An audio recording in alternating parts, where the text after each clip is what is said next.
Excel Techno School, Guruvayanakeರೆ, Venur. Admission open now. IPL tickets.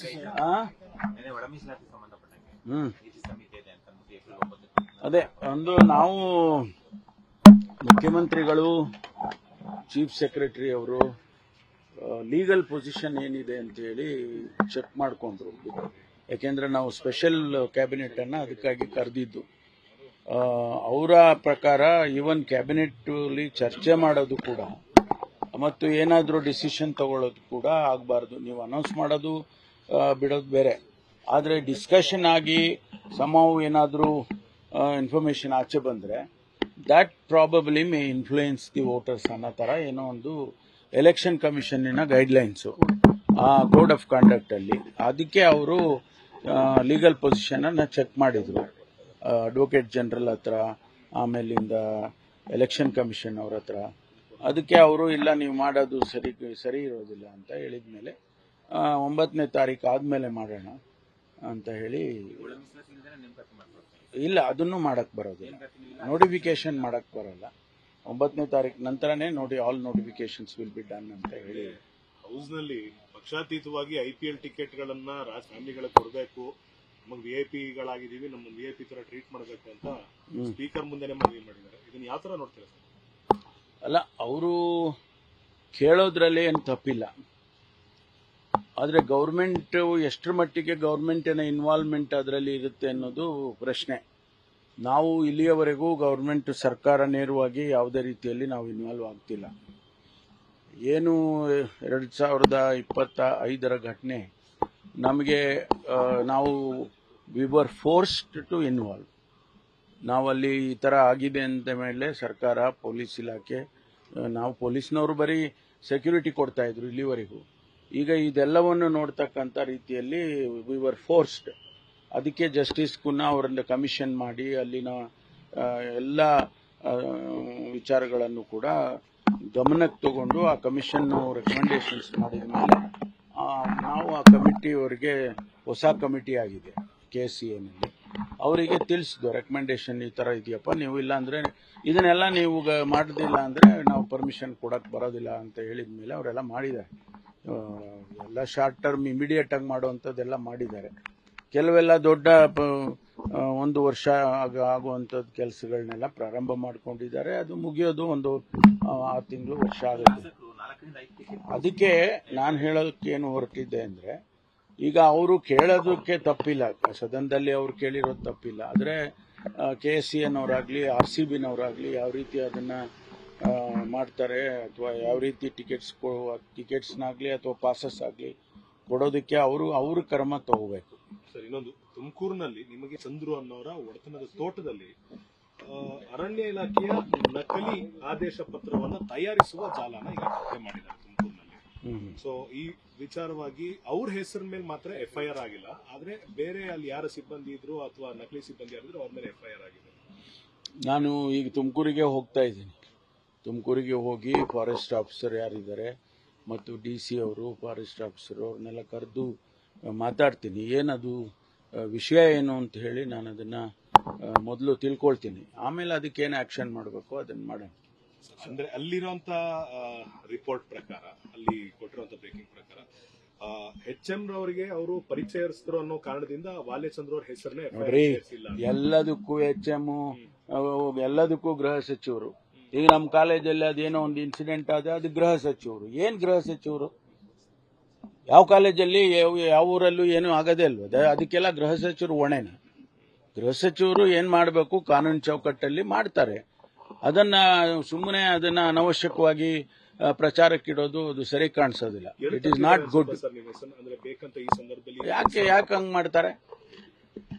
ನಿಮಗೂ ಎಲ್ಲ restraint ಇರಬೇಕು. ನೀವೇನಾದ್ರೂ ಇದ್ರೆ ಆಯ್ತಪ್ಪ, ನೇರವಾಗಿ ಅದೊಂದು ಇನ್ಸಿಡೆಂಟ್ ಆಗಿದೆ, ನಾನು ನೇರವಾಗಿ ಹೊಣೆನ ಅದಕ್ಕೆ ಕಾಲೇಜ್ ಅಥಾರಿಟೀಸು ಹ್ಯಾಂಡಲ್ ಮಾಡ್ತಾರೆ. ಅದನ್ನ ಅವ್ರನ್ನ ತಗೊಂಡಿದ್ರು, ಅವ್ರು ರಿಕ್ರೂಟ್ ಮಾಡ್ಕೊಂಡಿದ್ರು, ವೆಲ್ ಕ್ವಾಲಿಫೈಡ್ ಮ್ಯಾನ್ ಅಂತ.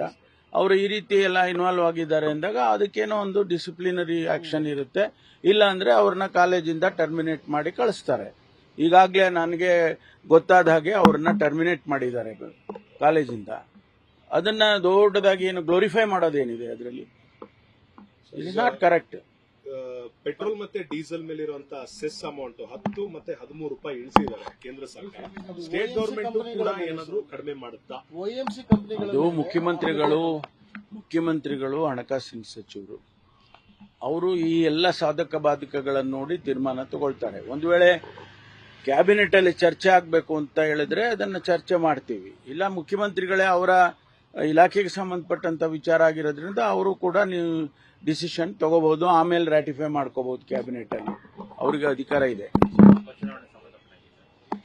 ಇಲ್ಲ ಮಾಮೂಲಿ ನಡೀತಾ ಇರುತ್ತೆ ಚುನಾವಣೆಯಲ್ಲಿ. ಬೇಕಾದಂಗೆ ನಮ್ಮ ಪಕ್ಷದವರು ಬಂಡಾಯವಾಗಿ ನಿಲ್ತಾರೆ, ಬೇರೆ ಪಕ್ಷದವರು ಅವ್ರವ್ರ ಪಕ್ಷದವರು, ಈಗ ಬಿಜೆಪಿಯಲ್ಲಿ ಬಂಡಾಯ ಇಲ್ವಾ, ಆ ತರ ನಿಲ್ತಾರೆ.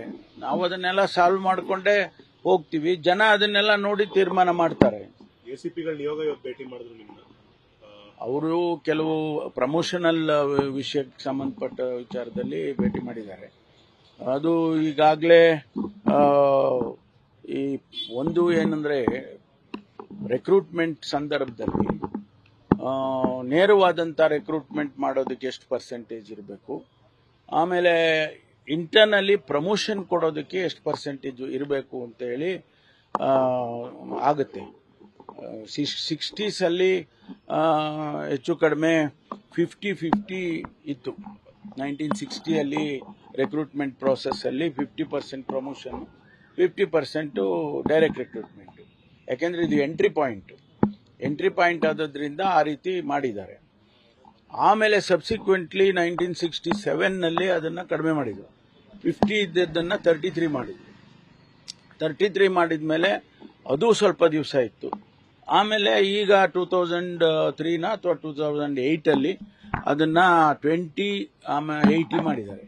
20% promotion, recruitment, direct recruitment, 80% promotion ಅಂತ ಮಾಡಿದ್ದಾರೆ. ಇದನ್ನ ನಾವು ಈಗ ಸದ್ಯದಲ್ಲಿ ಪರಿಸ್ಥಿತಿನಲ್ಲಿ 20-80 ಇದೆ. 20 ಡೈರೆಕ್ಟ್ ರಿಕ್ರೂಟ್ಮೆಂಟ್, 80% ಪ್ರಮೋಷನ್. ಇದು ಅವರು ಡಿಪಾರ್ಟ್ಮೆಂಟ್ ಅಲ್ಲಿ ಚಾಲೆಂಜ್ ಮಾಡಿಕೊಂಡು ಒಬ್ರಿಗೊಬ್ರು ಈ 20%ನವರು ಕೋರ್ಟಿಗೆ ಹೋಗಿದ್ರು, ಆ 80%ನವರು ಕೋರ್ಟಿಗೆ ಹೋಗಿದ್ರು. ನಮಗೆ ಪ್ರಮೋಷನ್ ಆಸ್ಪೆಕ್ಟ್ ಹೋಗುತ್ತೆ ಅಂತ ಅವರು ನಮಗೆ ಸಿಗುವ ಇದು ಸಿಗೋದಿಲ್ಲ ಬೇಗ ಅಂತ ಹೇಳಿ ಇವರು, ಅದಕ್ಕೆ ಅವರು ಒಂದು ರೆಪ್ರೆಸೆಂಟೇಷನ್ ಕೊಡಕ್ಕೆ ಬಂದಿದ್ದಾರೆ.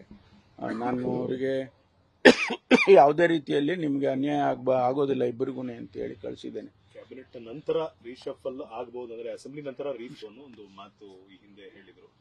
ಏನಾದ್ರು ಚೇಂಜಸ್ ಈ ಸದ್ಯದ ಮಟ್ಟಿಗೆ ಪೊಸಿಷನ್ಗಳಲ್ಲಿ? ಈ ವಿಷಯದಲ್ಲಿ ಮುಖ್ಯಮಂತ್ರಿಗಳೇ ಸಮರ್ಥರು ಇದನ್ನು ಹೇಳೋದಕ್ಕೆ. ನಾವೆಲ್ಲ ಸ್ಪೆಕ್ಯುಲೇಷನ್ ಮಾಡಿ ಹೇಳ್ತೀವಿ. ಅವರಾದ್ರೆ ಅವರ ವಿವೇಚನೆಯಲ್ಲಿರುತ್ತೆ ಮತ್ತು ಅವ್ರಿಗೆ ಮಾಹಿತಿಗಳಿರುತ್ತೆ, ಅದು ಹೇಳ್ಬೋದು. ಅವರು ಅಥಾರಿಟೇಟಿವ್ ಆಗಿ ಹೇಳೋದಂದ್ರೆ ಮುಖ್ಯಮಂತ್ರಿಗಳೇ ಹೇಳ್ತಾರೆ.